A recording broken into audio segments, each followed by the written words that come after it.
আসসালামু আলাইকুম প্রিয় দর্শক, জানিয়ে দেব এইমাত্র পাওয়া ঈদের দিনের আবহাওয়ার খবর। ঈদের দিন দেশের কোন কোন জেলায় ঝড় বৃষ্টি হতে পারে তা বিস্তারিত জানিয়ে দেব এই ভিডিওটিতে। তার আগে আপনি কোন জেলা থেকে আবহাওয়ার খবরটি দেখছেন তা কমেন্ট করে জানিয়ে দিন এবং সেই সাথে ভিডিওতে একটি লাইক শেয়ার দিয়ে পেজটি ফলো করে দিন। প্রিয় দর্শক, 27 তারিখ দিবাগত রাত থেকে ঈদের দিন সকালের মধ্যে দেশের উত্তরাঞ্চল ও উত্তর পূর্বাঞ্চলে বৃষ্টির প্রবণতা সবচেয়ে বেশি থাকতে পারে। বিশেষ করে রংপুর, ময়মনসিংহ ও সিলেট বিভাগের বিভিন্ন স্থানে রাত থেকে সকালের মধ্যে একাধিক দফায় বজ্রবৃষ্টি হতে পারে। ঈদের নামাজের সময়ও সিলেট, ময়মনসিংহ, রাজশাহী ও রংপুর বিভাগের কিছু এলাকায় বজ্রবৃষ্টির সম্ভাবনা রয়েছে। একই সাথে ঢাকা বিভাগের উত্তরাংশ এবং চট্টগ্রাম বিভাগের উত্তর অঞ্চলে কিছু এলাকাতেও সাময়িক বজ্রবৃষ্টি হতে পারে।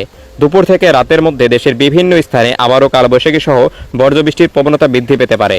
কিছু এলাকায় দমকা হওয়া, তীব্র বজ্রপাত এবং মাঝারি থেকে ভারী বর্ষণের সম্ভাবনা রয়েছে। তবে উত্তরাঞ্চলে বৃষ্টিপাতের প্রবণতা তুলনামূলক কম থাকতে পারে। তখন বেশি সম্ভাবনা থাকবে ঢাকা, খুলনা ও বরিশাল বিভাগে। এছাড়া বৃষ্টিহীন অঞ্চলে মোটামুটি ভ্যাপসা গরম থাকতে পারে।